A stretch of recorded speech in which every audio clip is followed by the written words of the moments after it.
नमस्कार दोस्तों, इकिगाई की इस जर्नी के पार्ट 3 में आज मैं एक ऐसी बात पर बात करना चाहती हूँ जिसने मुझे थोड़ा रुककर सोचने पर मजबूर किया है। क्या एक उम्र के बाद इंसान को सच में रिटायर हो जाना चाहिए? मैं सिर्फ नौकरी से रिटायरमेंट की बात नहीं कर रही हूँ, मैं उस सोच की बात कर रही हूँ जब हम खुद से कहने लगते हैं, अब मेरी उम्र हो गई है, अब नया सीख कर क्या करना है, अब तो बस आराम करना है। लेकिन इकिगाई पढ़ते हुए मुझे एक बहुत इंटरेस्टिंग बात समझ में आई है। शायद इंसान काम से रिटायर हो सकता है, लेकिन ज़िंदगी से नहीं। जापान के ओकिनावा में बहुत से लोग काफ़ी लंबी उम्र तक एक्टिव रहते हैं। वहाँ ज़िंदगी को सिर्फ काम करने और फिर एक दिन सब कुछ छोड़ देने के दो हिस्सों में नहीं बांटा जाता। लोग उम्र बढ़ने के बाद भी अपने छोटे छोटे काम करते रहते हैं। कोई गार्डनिंग करता है, कोई अपने हाथों से कुछ बनाता है, कोई अपने दोस्तों और कम्युनिटी के साथ जुड़ा रहता है, तो कोई हर दिन कुछ ऐसा करता है जिससे उसे महसूस हो कि आज भी मेरी ज़रूरत है। और मुझे लगता है कि ये फीलिंग बहुत इम्पॉर्टेंट है, क्योंकि कभी कभी हम सोचते हैं कि बिज़ी रहना सिर्फ पैसे कमाने के लिए ज़रूरी है, लेकिन शायद ऐसा है नहीं। कुछ करते रहना हमारे मन के लिए भी बहुत ज़रूरी है।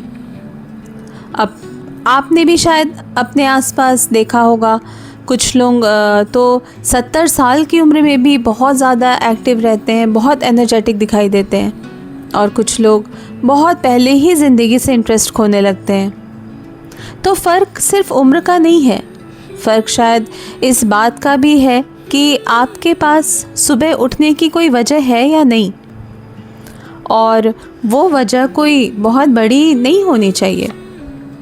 अपने गार्डन की देखभाल करना, अपने ग्रैंड चिल्ड्रन को कुछ सिखाना, कोई पुराना शौक़ फिर से शुरू करना, नई टेक्नोलॉजी सीखना, किसी की मदद करना, या बस अपने घर की कोई जिम्मेदारी अपने हाथ में लेना।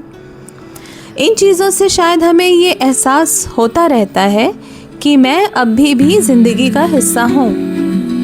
मुझे पर्सनली इकिगाई की ये बात बहुत खूबसूरत लगती है, क्योंकि कई बार हम उम्र को अपने लिए एक लिमिटेशन बना लेते हैं। हम खुद ही डिसाइड कर लेते हैं कि अब ये काम मेरे लिए नहीं है, जबकि सीखने की, बदलने की और कुछ नया शुरू करने की शायद कोई फिक्स एज होती ही नहीं है। और हो सकता है लंबी ज़िंदगी का सीक्रेट सिर्फ हेल्दी खाना या एक्सरसाइज करना ही ना हो, बल्कि ज़िंदगी में ना इंटरेस्टेड बने रहना भी एक बहुत बड़ा रीज़न हो सकता है, और हमें सोचना चाहिए इस तरीके से। तो आज मैं आपको एक छोटा सा सवाल देकर जाना चाहती हूँ। अगर आपकी उम्र, लोगों की राय और फेलियर का डर बीच में ना आए, तो ऐसी कौन सी चीज़ है जिसे आप आज भी सीखना या शुरू करना चाहेंगे? शायद उस सवाल का जवाब आपका इकिगाई का एक छोटा सा हिस्सा हो।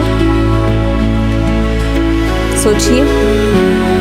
मिलते हैं इकिगाई पार्ट 4 में एक और नई सीख के साथ। तब तक के लिए आप सभी को मेरा नमस्कार और बहुत बहुत धन्यवाद जो आपने मुझे सुना और मेरे इकिगाई के इस सफ़र में आप मेरा साथ दे रहे हैं।